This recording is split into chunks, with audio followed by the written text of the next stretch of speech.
Untuk subtema pertanyaan selanjutnya, kami persilakan panelis Bapak Kakak Suminta untuk mengambil subtema dari dalam fishbowl dan mohon diperlihatkan ke kamera hadirin serta moderator. Subtema pariwisata. Subtema pariwisata, kembali kami persilakan paslon nomor urut 3 untuk bertanya kepada paslon nomor urut 2. Waktu Anda 45 detik dimulai dari Anda berbicara. Jawa Barat menghadapi persaingan dari destinasi wisata dari daerah-daerah lain di Indonesia.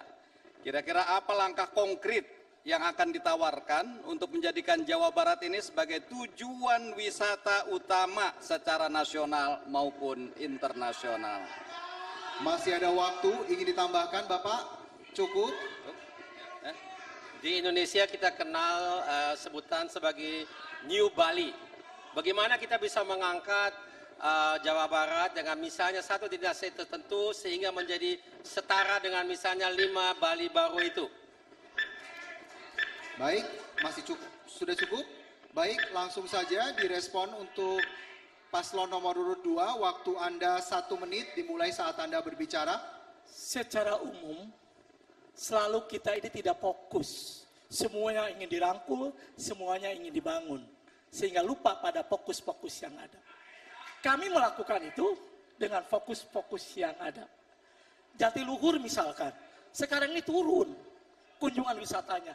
Harusnya pemerintah Provinsi Jawa dan Purwakarta melakukan langkah-langkah yang mengapa para wisata di Jatiluhur turun dan lain sebagainya. Jadi kuncinya pada fokus.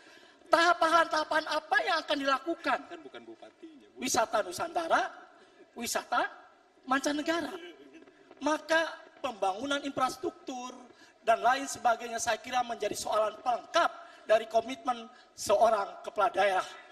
Insya Allah wisata ini memberikan efek yang luar biasa dan tentu akan dibangun di Jawa Barat andaikan JJ Ronald diberi mandat hadirin sekalian. Terima kasih, kami persilakan paslon nomor urut 3 merespon jawaban dari paslon nomor urut 2, waktu Anda 45 detik. Menurut kami, ada satu hal yang penting yang harus diperhatikan oleh pemerintah daerah. Yaitu yang pertama adalah kualitas SDM yang akan menangani pariwisata. Ketika kita menempatkan kualitas SDM yang tidak sesuai dengan kualifikasi pariwisata, maka dia tidak akan pernah care dengan kepariwisataan di Jawa Barat. Oleh karena itu pemilihan kepala dinas yang terkait dengan pariwisata ini menjadi sesuatu hal yang sangat urgen. Yang kedua, pentingnya ada promosi yang dilakukan oleh pemerintah provinsi untuk memperkenalkan pariwisata Jawa Barat baik ke Indonesia maupun internasional. Baik. Kami persilakan kepada paslon nomor urut 2 untuk memberikan respon dari tanggapan paslon nomor urut 3. Waktu Anda 45 detik. Hal-hal yang disampaikan oleh pasangan urut nomor 3 itu normatif. Siapa saja boleh menyampaikan itu. Tetapi adalah pemerintah provinsi dan pemerintah kabupaten yang akan kita kembangkan jadi wisata, duduk bersama, apa sasaran yang dituju dari pengembangan wisata di masing-masing ibu kota dan kabupaten di Jawa Barat. Tanpa itu saya kira tidak akan berhasil. Pengembangan wisata perlu satu kesatuan yang khusus antara pemerintah Provinsi Jawa Barat dengan pemerintah kabupaten kota. Tanpa itu saya kira akan menjadi omong kosong belaka. Saya mengalami itu dengan Pak Ridwan Kamil, dengan Pak Aher, sehingga Pangandaran seperti ini hadirin sekalian. Terima kasih. Terima kasih paslon 2. Untuk subtema pertanyaan selanjutnya kami persilakan panelis Bapak Wawan Gunawan mengambil subtema dari dalam fishbowl dan mohon diperlihatkan ke kamera moderator serta hadirin dan dibacakan. Subtema kualitas lingkungan hidup. Subtema kualitas lingkungan hidup. Paslon nomor urut 3 dipersilakan bertanya kepada paslon nomor urut 4 kepada Bapak Dedi Mulyadi dan Bapak Erwan Setiawan. Waktu Anda bertanya 45 detik dimulai saat Anda berbicara. Terima kasih atas kesempatan yang diberikan. Kang Dedi pernah menjadi bupati 2 periode di Purwakarta. Saya kira kualitas lingkungan hidup harusnya menjadi lebih baik. Tetapi seringkali 5 tahun yang lalu saya pernah bertanya, ketika melewati daerah Cikampek, terciumlah bau menyengat di sekitar itu. Sampai sekarang ketika saya melewati daerah itu, masih juga tetap ada. Artinya tingkat kualitas lingkungan hidup di Purwakarta masih belum ada perkembangan yang signifikan. Baik, kami persilakan paslon nomor urut 4 menjawab pertanyaan dari paslon nomor urut 3. Waktu Anda menjawab 1 menit. Baik, setelah jadi bupati saya menjadi anggota pimpinan Komisi 4 di bidang lingkungan hidup. Pertama adalah bau itu harus diukur dalam kualitas udara. Berdasarkan ukuran kualitas udara yang disampaikan melalui audit lingkungan oleh Kementerian Lingkungan Hidup, dinyatakan bahwa kualitas udaranya masih relatif baik, tidak bermasalah. Ukurannya adalah ukuran teknis, bukan ukuran subjektif sudut pandang politik.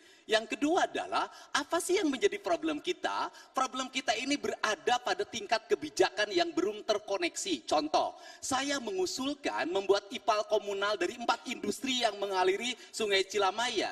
Yang menjadi problem adalah pada tingkat eksekusi tidak ada yang menyiapkan tanah. Yang menjadi problem lagi adalah ketika berapa alokasi yang disiapkan, siapa yang membuat kebijakan. Provinsi Jawa Barat saya memimpin jadi gubernur, maka seluruh itu akan saya selesaikan.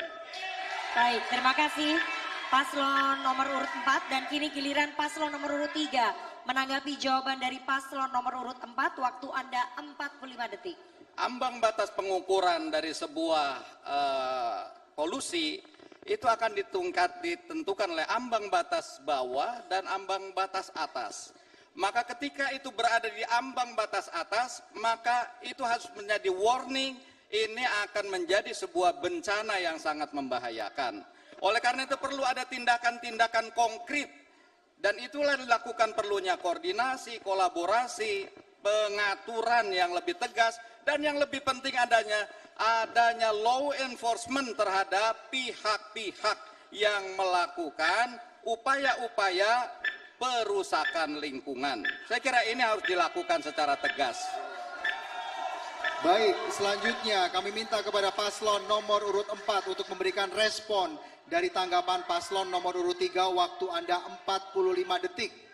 Yang pertama tentunya sudut pandangnya tidak menjadi sudut pandang objektif. Karena ada lembaga yang menangani. Lembaga yang menangani di bidang lingkungan adalah Kementerian Lingkungan Hidup. Dirjen yang melakukan tindakan adalah Dirjen Penindakan atau kepolisian. Proses terhadap audit udara tersebut sudah dilakukan, aspek hukumnya juga sudah dilaksanakan. Ketika dua-duanya sudah dilaksanakan, maka tinggal yang ketiga. Saya termasuk yang mengusulkan dibuatnya catchment area di wilayah industri tersebut. Tetapi yang menjadi problem adalah kedua industri tersebut mengalami penurunan produksi dan kesulitan likuiditas produksinya. Dan ini juga menjadi tantangan tersendiri dalam perspektif ke depan. Aspek langkah teknis dan langkah politisnya sudah dilakukan. Habis, Bapak. Terima kasih. Untuk subtema pertanyaan selanjutnya kami persilakan panelis